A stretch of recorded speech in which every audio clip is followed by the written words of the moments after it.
Aires, tenemos que hablar del enorme, iba a decir una mala palabra, de la enorme repercusión que tuvo la foto que nos acercó ayer Irina Hauser. Tenemos que hablar de la Gestapo antisindical, de la banda de María Eugenia Vidal, de la exgobernadora Coraje. Ayer mostrábamos esta foto justamente. Esto es en la casa de Julio Contegrand en 2016. ¿Reconoces a los personajes? Sí, ¿no? La primera, Elisa Carrió. Detrás de ella, María Eugenia Vidal. Claro, en ese entonces, el último señor que ven ahí no era una cara conocida. Era quien había puesto a jueces de la Corte Suprema por decreto. Se lo recomendó él a Mauricio Macri. Estoy hablando de Fabián Pepín Rodríguez Simón, hoy prófugo de la justicia en el Uruguay. Pero recordemos la nota también, ¿no? Ayer Irina Hauser nos acercaba a esta foto y vamos a contextualizar la foto. Yo te decía, fue en la casa de Julio Contegrand y te decía, no tenés por qué creerme que fue en la casa de Julio Contegrand. Bueno, lo dijo el diario Clarín en 2016. La gobernadora de la provincia de Buenos Aires y la líder de la coalición cívica, Carrió y Vidal, cenaron juntas en Barrio Norte. Claro, era una muy linda noticia en ese entonces. Lo hicieron en la casa del secretario legal y técnico de la provincia, Julio Contegrand, y candidato a reemplazar a María del Carmen Falvo al frente de la Procuración bonaerense. ¿Para qué se habían reunido? Podemos decir, bueno, se juntaron a comer, son amigos, qué sé yo. Bueno, ¿de qué se habló en esa reunión? Si bien hasta el momento, decía Clarín, no trascendió la temática del encuentro, por el rol de los comensales en el escenario político, se entiende que, entre otros temas, claro, estaba Fabián Rodríguez Simón, no van a hablar de fútbol. Se habló de la justicia en la provincia de Buenos Aires, la pre-Gestapo, señores, y de la impronta que le daría Contegrand a su cargo en la Procuración bonaerense. Linda la división de poderes. Carrió, Vidal, Pepín con Contegrand en la casa de Contegrand, hablando de la impronta que le iba a dar Contegrand a la provincia de Buenos Aires. ¿Qué decía Elisa Carrió de Contegrand? Fuimos al archivo y encontramos esto. Son confesiones directamente, confesiones que con el correr del tiempo toman otra impronta. Elisa Carrió, Julio Contegrand, una relación de muchísima, muchísima cercanía. A ver, ahí voy a salir a defender a Julio Contegrand. Miren, si hay una reforma que fue buena en la provincia de Buenos Aires, la mejor que pasó en el tema judicial en la provincia de Buenos Aires, el cambio de procurador general. Yo casi te diría que pongo las manos en el fuego por el procurador actual de la provincia de Buenos Aires, que es Julio Contegrand. Cuando yo me enteré de esto, porque no miro, lo llamo específicamente a Julio Contegrand porque no sabía ni dónde estaba la causa.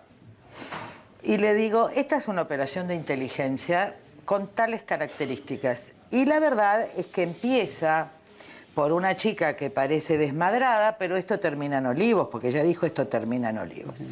En consecuencia, le digo, vos estás preocupado como yo, es una persona a la que yo consulto, porque como no le tengo ningún respeto a Garabano, en realidad cuando tengo que hablar alguna cosa seria del poder y de la parte jurídica, hablo con él.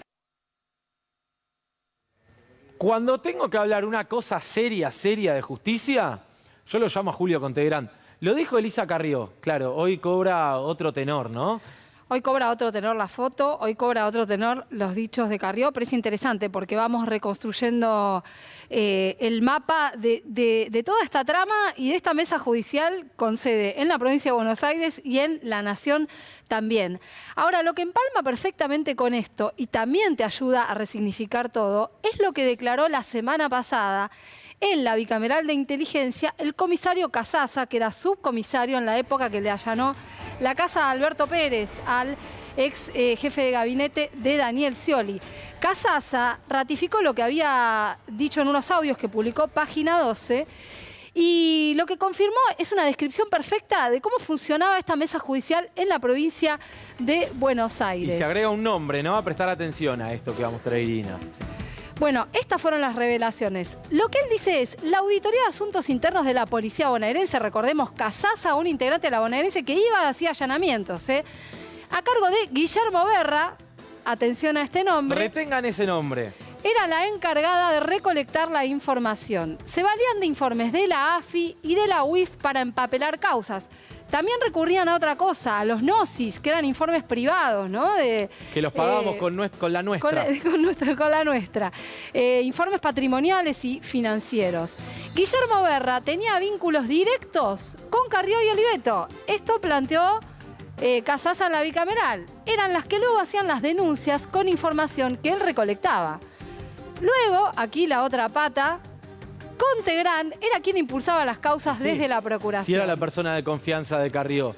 Pero te decía recién Guillermo Berra, titular de Asuntos Internos, ¿sí? Del Ministerio de Seguridad o de la Policía Bonaerense. Asuntos Internos de la Policía Bonaerense. Pero hay un dato que es que la información se recolectaba desde el Ministerio de Seguridad también, no solamente desde Asuntos Internos. Bueno, vamos a ver, vieron que, no sé, cuando haces un asado se pide un aplauso para el asador.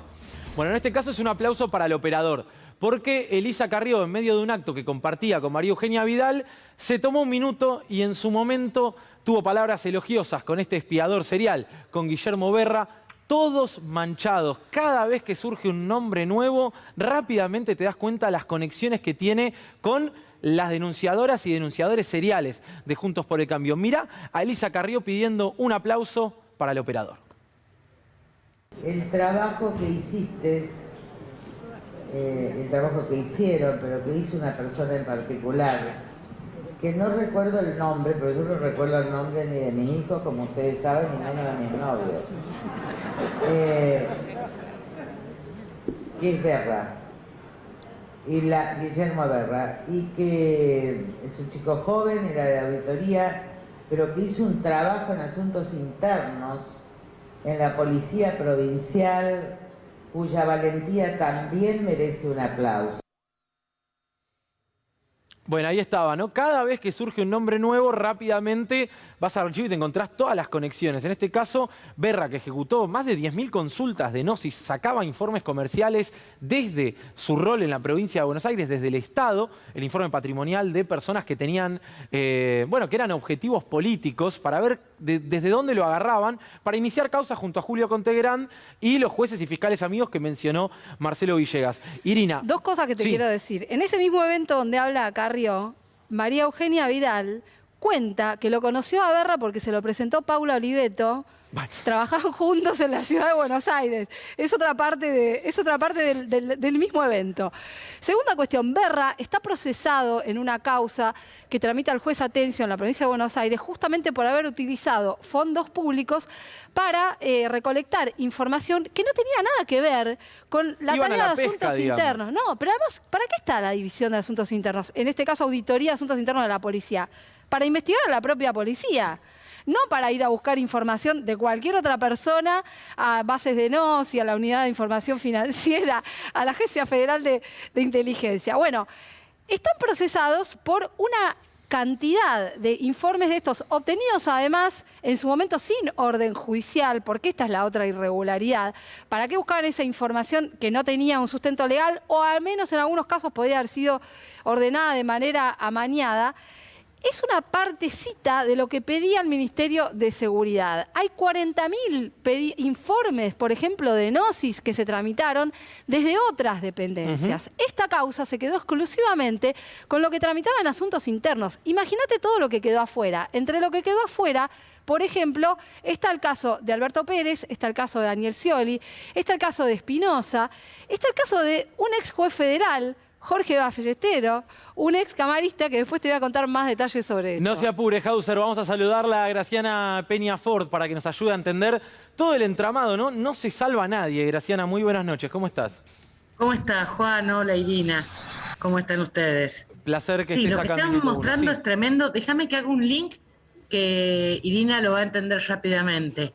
Mirá que siempre volvemos a los mismos nombres.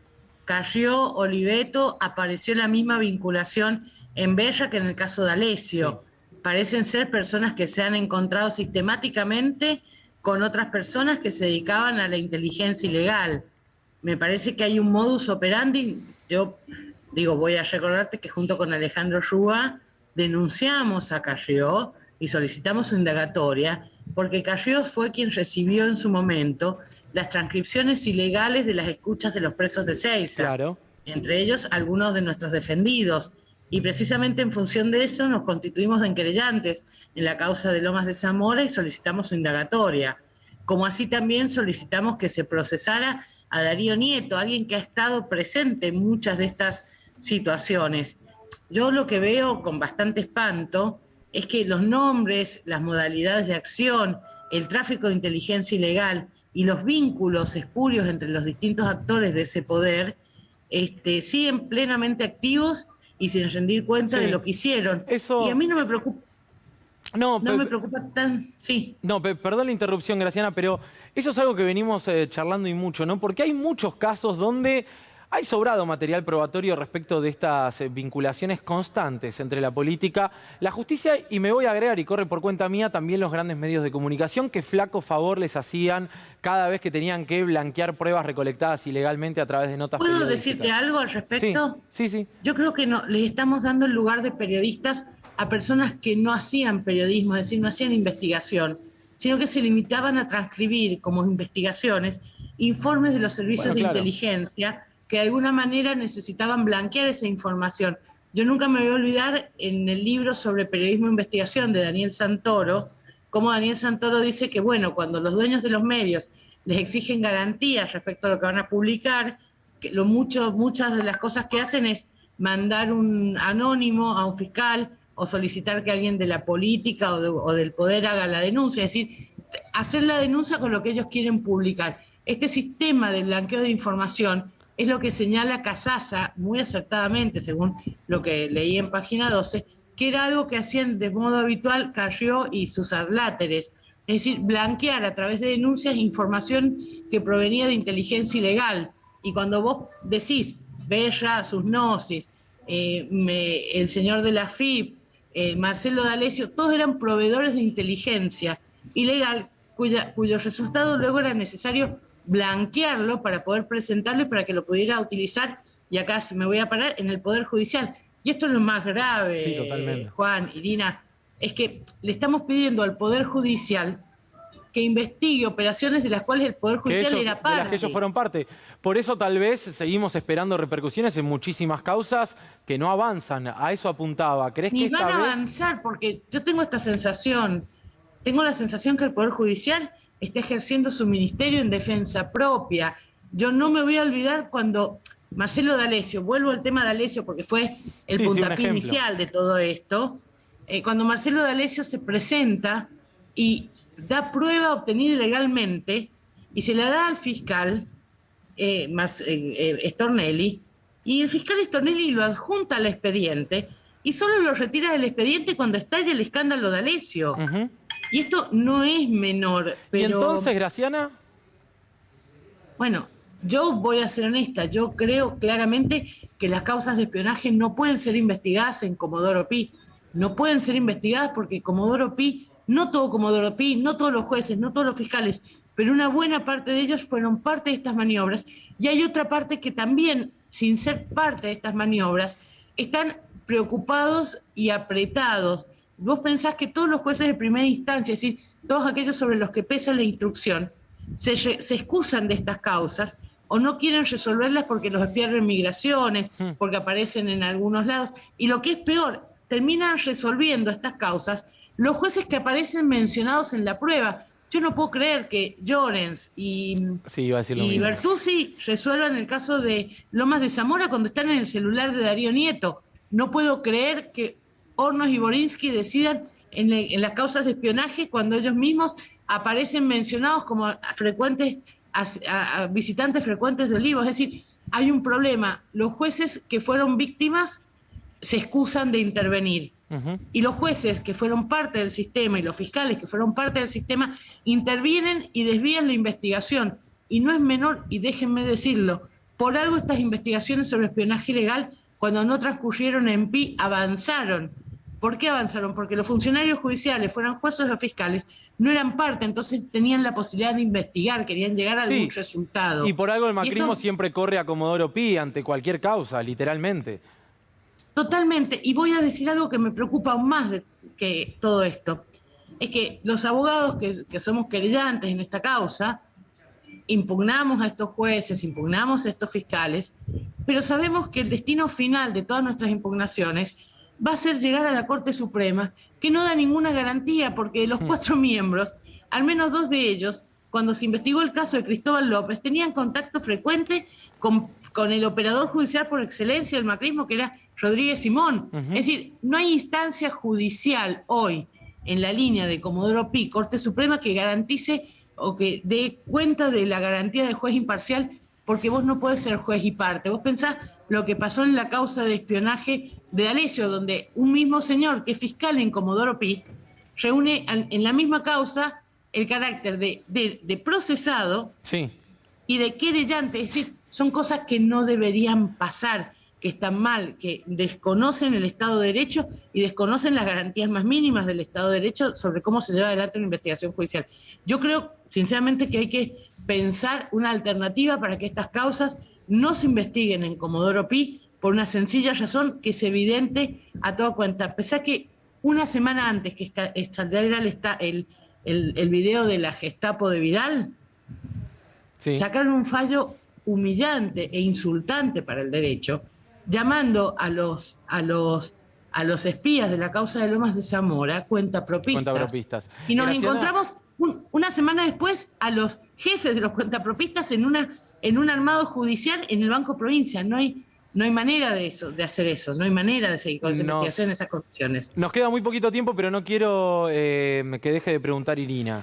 ¿Qué tal? Buenas noches, Graciana. En realidad era un poco compartir una imagen que me genera todo esto que describís. Pareciera que lo que está armado desde el Poder Judicial es una especie de mecanismo de impunidad para un sector, que evidentemente encabezado por Mauricio Macri, porque estamos hablando de un espionaje que se desarrolló durante su gobierno. ¿Cómo ves eso? Yo te voy a decir cómo lo veo. Yo no sé si es un sector de impunidad para Mauricio Macri. Yo veo dos sectores de una banda que trabajaba con inteligencia ilegal, que armaba causas, que hoy se están disputando por el poder. ¿Quién se queda con el poder? Creo que de un lado podríamos poner a Larreta, a Vidal, y del otro lado podrías poner a Bullrich, a Macri. Y en esa pelea de esa banda, lo que está pasando es que el Poder Judicial está tomando partido, desbalanceando para uno u otro lado.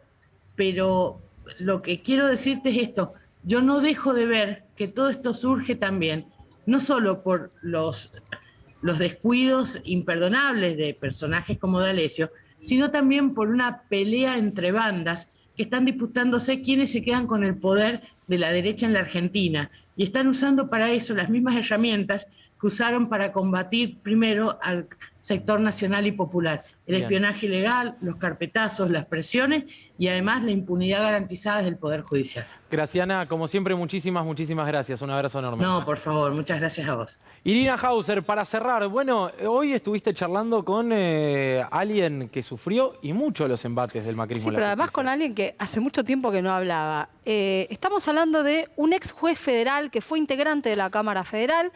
Es el juez Jorge Ballestero, él integró la Cámara Federal desde el año 2008, antes fue juez federal. Ballestero renunció en el momento, diría, en el apogeo del lawfare durante el macrismo y además a cuento de una frase célebre de Mauricio Macri en el momento en que Jorge Ballestero, como integrante de la Cámara Federal, justo con Eduardo Fara, resolvieron la excarcelación de los accionistas de este canal, de Fabián de Sousa y de Cristóbal López. No es lo acordado, dijo Mauricio Macri. Públicamente. Lo dijo públicamente. Recordarán, para ese entonces ya estaban asediando a estos jueces con distintos tipos de denuncias. Ballestero, uno de ellos, Ballestero terminó renunciando. Tuve oportunidad de hablar con él hoy, ahora les voy a contar a cuento de qué. Primero quiero compartir un fragmento donde habla justamente de ese contexto en el que renunció, porque tiene mucho que ver con todo este funcionamiento que estamos mostrando. A ver. La verdad que mi situación se volvió insostenible.